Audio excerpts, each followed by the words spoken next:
Hello and welcome to the United Community Channel. My name is Jack and this is another match preview, and it's one that I really don't want to have to do, to be quite honest with you. Manchester United travel to Anfield in the Premier League to face the league leaders, and it's going to be a very difficult game. We have some talking points that we're going to get into around Manchester United and what they need to do, in my opinion, if they're to get anything out of this game. We'll talk a little bit about Liverpool as well and how well they're doing. We'll get into our predicted 11 and of course our score predictions. Let me know your thoughts in the comments section below, guys. Let's jump straight into it.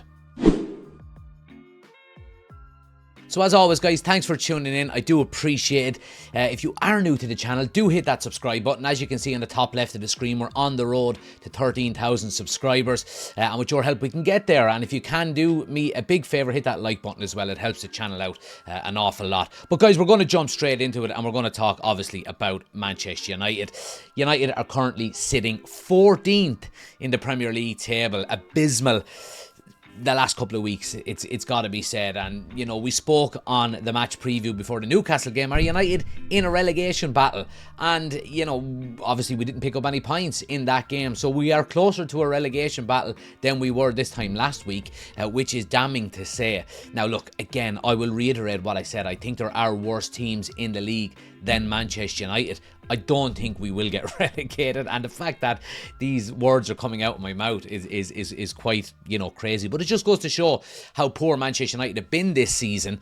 Look, I do think subsequently there will be an uptake and there will be an improvement in Manchester United's performances at some stage this season. When that will come, that remains to be seen. This week is going to be difficult, of course it is. However, I spoke a little bit throughout the week about, I don't think Manchester United are going to get top four. We're 10 points, top four. I mean, I didn't even mean to say top four. I meant European football. We're 10 points off of, I think, top 5, 6, that in around that area. And to be honest with you, I don't think we will get there. I don't see an upturn in Manchester United's season to the extent that we will catch up to the teams that are ahead of us. They would, of course, have to keep losing as well, and United would have to turn things around. So, for that reason, I think it's all about just maintaining what Ruben Amorim wants to do this season. You know, we spoke an awful lot about, is he going to change his tactics to make Manchester United win games? And he pretty much said it in his interview at the end of the Newcastle game that, you know, the previous manager played a certain way and we weren't picking up results. So why would I go back to that when, you know, I believe in what I'm doing at the moment? And I think he's absolutely dead right. I don't think we should be changing tactics. I don't think we should be changing systems, and I don't think we should be, I suppose, letting the players off lightly, to be quite honest with you. Now, going into the game on the weekend, obviously we've seen from the Newcastle game a major area of concern, and a big talking point was the midfield. Now, obviously we started with these two guys playing central midfield against Newcastle last day out, and everybody could see it, you know. And I was very surprised with Ruben Amorim starting with both of these guys in the number 6. Look, we've seen as far back as 18 months ago, Erik ten Hag realised that these two guys playing in central midfield together, the legs just weren't there. And it came on the back of Casemiro having, you know, a complete fall off in performance. His first season was very good at Manchester United, and then he fell off the edge of a cliff. So playing the two of them together in midfield, given the age that they are, just didn't work. And I think Ruben Amorim saw that. And in fairness to him, he made changes relatively quick. It has to be said. And look, I mean, the change, of course, was Joshua Zirkzee. Again, look, I do feel sorry for him. I really do. But I think Ruben Amorim identifying that he made a mistake in midfield and trying to get another midfielder on, what was the smart move, and it was the move that was necessary, albeit very harsh on Joshua Zirkzee. We had to change things. We couldn't leave the midfield with Eriksen and Casemiro playing in the two number 6s. It just didn't work. And I think the fact that he did go out and make that change, I think was again, I go back to what I've said. I read Alex Ferguson's book, and Ferguson said, if you've got to make a change before half-time, it means you, the manager, have made a mistake, and you swallow your pride and don't, I suppose, throw the players under the bus, and you wait till half-time. Well, Ruben Amorim didn't wait around, and I'm probably on the Ruben Amorim side of things here.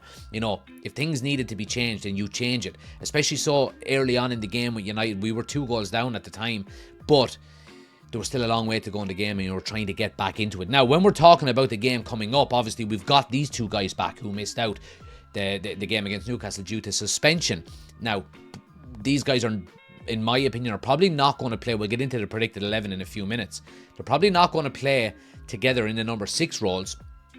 But Mamadou Ugarte in that number 6 coming back in is absolutely key to Manchester United. He really, really is. The energy levels, breaking down play, transitioning, covering ground, intensity levels, absolutely fantastic. He's been up there with one of the best this season.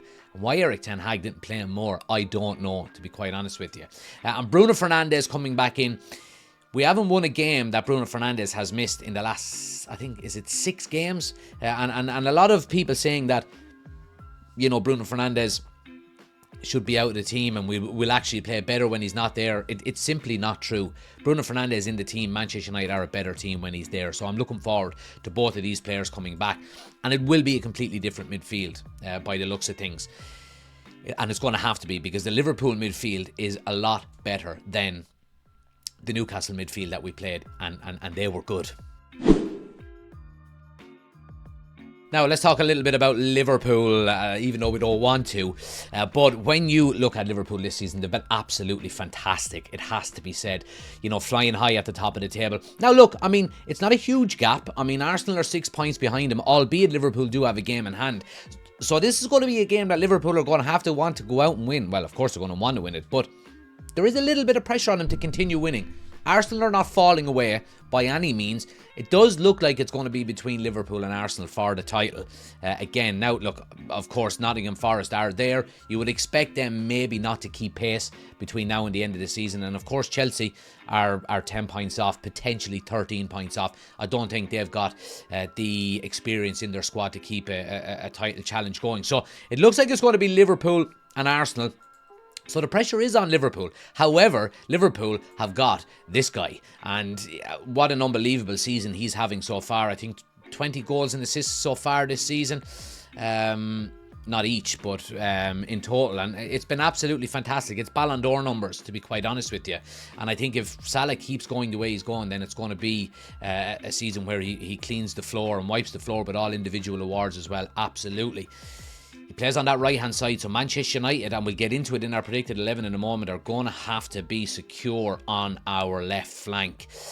And does that mean we're going to make some changes? We'll talk about that in a minute. But Liverpool are absolutely flying high, and it's a big concern going into this game. United are going to have to be as resolute as possible. And the big concern here is United got trounced a couple of seasons ago, 7-0 at Anfield, with a better team than what we've got at the moment. And that's the big worry. That's the big worry.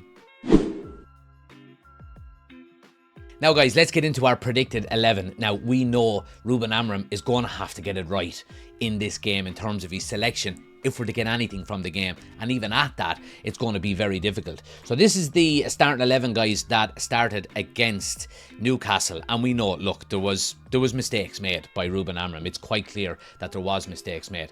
But we'll go through it back to front and we'll see what changes we would potentially make. Obviously, look, Andre Onana in goal. Again, there was some criticism from some sides of the Man United fan base in relation to a couple of the goals. I don't think he could have done anything about them, to be quite honest with you. When the ball is coming into the box, some really, really good deliveries. Your defenders have got to deal with it more so than the keeper coming out off his line. And again, look, I don't think Andre Onana done anything wrong specifically against Newcastle. We know he's had a difficult time of it in the last couple of weeks. He's made a couple of mistakes, but before that, he was up there with one of the best players we'd had so far in the season. And again, it's going to be interesting to see how he gets on away at Anfield. But look, without a doubt, Andre Onana is going to be starting. The back three, guys, against Newcastle, we started with De Ligt, Maguire and Martinez. Now, look, I think De Ligt has been doing really well on that right-hand side. I think he was. I don't think he done anything wrong against Newcastle, to be quite honest with you. And I think he's been playing well for us this season, so I see him starting. Again, look, with Maguire, I think we know how well Maguire can play in a back three, and he's done it with England on numerous occasions and done really well. And I think he's come into this Manchester United side under Ruben Amorim in this new formation and been quite competent, in my opinion. He hasn't been world class or anything, but he's done his job. He's got the protection of 2 centre backs either side of him, and it gives him that option to maybe drop off a little bit where he's not getting turned in behind, with balls over his head, because we know that's one of the weak parts of his game. So I think Maguire starts again. Now, a big question, guys, and a big talking point is going to be Lisandro Martinez on that left-hand side. Look, he hasn't been playing too well this season since he came back from injury. He really hasn't. And teams specifically have been targeting him on that left-hand side. And a lot of it is down to set pieces. But we've seen against Newcastle on the weekend that crosses into the box. Again, he was at fault, in my opinion, for the first goal. He allowed Isak to run off him. When the cross was coming in, Harry Maguire had Isak behind him, but Lisandro Martinez had Isak in front of him, and he could see everything that was developing. It was up to Lisandro Martinez to get goal side, and you could see by the replays, and these are all split-second decisions in fairness, but you could see that Harry Maguire was deeper than Lisandro Martinez, and Lisandro Martinez could see that, but he allowed Isak to get goal side and get in between 2 defenders. You just can't do that, in my opinion. Now, when we look at set pieces, Lisandro Martinez has been targeted. He has been targeted down to his height. Now, we know how good of a footballer he is, and I do think there is a role for Lisandro Martinez in Ruben Amorim's system going forward. Absolutely. I would like to see him maybe come out into midfield, into one of the sixes at some point. I don't think it's going to happen at Anfield, to be quite honest with you. However, are we going to start him? I think it's time maybe for him just to take the bench, take a seat for this game, and bring in Lenny Yoro. Lenny Yoro's got all the ability in the world, and some of the performances that he put in, the majority of the performances that he's put in this season have been very, very composed, very, very just professional, to be quite honest with you. He's come in, he's done the simple thing, he's got on the ball, he's passed. The only thing I would say is that he looks a little bit slight, doesn't look really physical in challenges. However, how physical is it really going to be up against the likes of a Mo Salah? Mo Salah is a very technical player. He's not a hugely physical player, to be quite honest. So, Lisandro Martinez out, Lenny Yoro in. That's the first change that I would make, to be quite honest with you. I think maybe we give now, and look, there are pros and cons to this as well. Lisandro Martinez gives you a lot of ball playing ability, playing out from the back, and it gives you that bit of, grit and determination and fight, and will put in tackles, and maybe he might be the one that you put there to maybe man-mark Salah. I don't know. But I think Lenny Yoro maybe deserves a start. Now, it could be the case where Lenny Yoro comes over onto the right and we move De Ligt onto the left, the more experienced player to maybe try and deal with Mo Salah. However, Yoro does have more pace than De Ligt. So, for me, that's the way I would set up the back three, to be quite honest with you. Now, let's move on to the wing-backs while we're talking about the defence. And look, I don't think there's going to be too much discussion about this. I think it is going to be Delort and Mazraoui. And I think, we are very limited when it comes to our wing-back areas. Obviously, United are looking to go out and buy a left wing-back, a left-sided player. And the sooner we can do that, the better, to give us more options on that left-hand side. But I do think it is going to be Delort and Mazraoui that play them 2 wing-back positions. There's nobody else. Now, talking about the midfield, and again, look, we discussed it an awful lot already, but it was Eriksen and Casemiro that started the game against Newcastle in the 2 number 6s. And look, I mean, let's not mess around here. Both of them are coming straight out. And I think the starting number 6s, obviously, I think Manuel Ugarte absolutely 100% is going to come back in.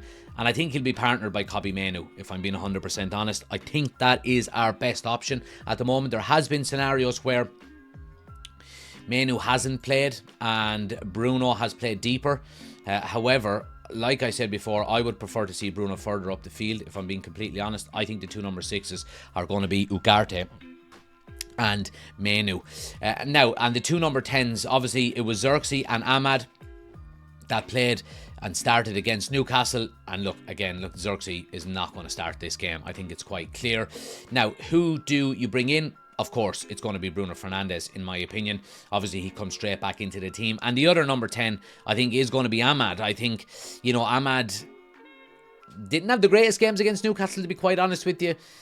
you know, nobody really played well. However, he does look like the biggest threat going forward. Now, we spoke about the wing backs, and you know, one of the stats that was thrown out by Sky Sports on the weekend against Newcastle was the fact that we haven't scored a goal from open play when Delot and Mazraoui have played as wing backs. Now, is there a scenario where Delot drops out, Mazraoui goes over to left, and Ahmad comes in here? You could then look at maybe Bruno coming onto the right hand side and Garnacho coming in there. That absolutely is an option, and I think Ahmad as a wing back certainly gives us the option of going forward and attacking with more players.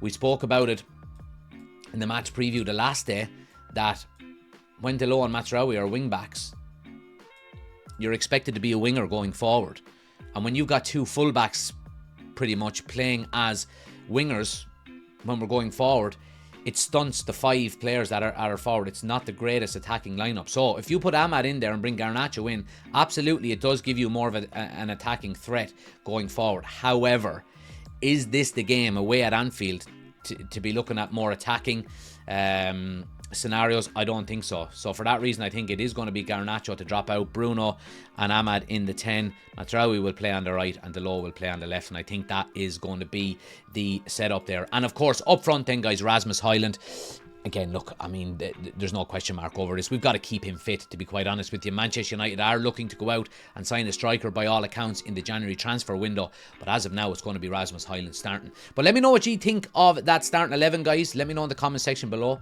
I think it's probably our strongest starting 11, bar maybe Euro for Martinez. Let me know your opinions on that.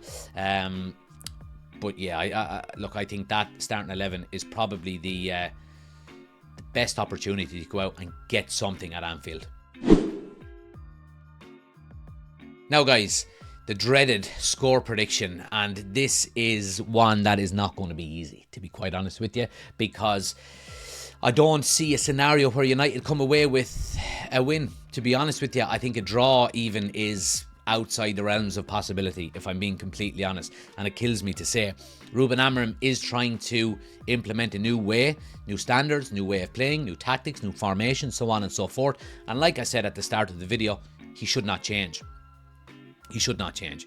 As long as we don't get relegated this season, we're not getting into Europe. So finish as high up the table as you possibly can, but don't change your system. Now, it's going to be difficult at Anfield. Absolutely it is. And I think one of the main reasons why we're probably going to see 2 defensive wing-backs like Delot and Mazraoui play, and not maybe Ahmad as one of them wing-backs. Score prediction, though, guys. I mean, my concern here is we played and lost 7-0, like I said already, at Anfield a couple of seasons ago with a worse team, or with a better team than this. I'm going to go 3-0 to Liverpool.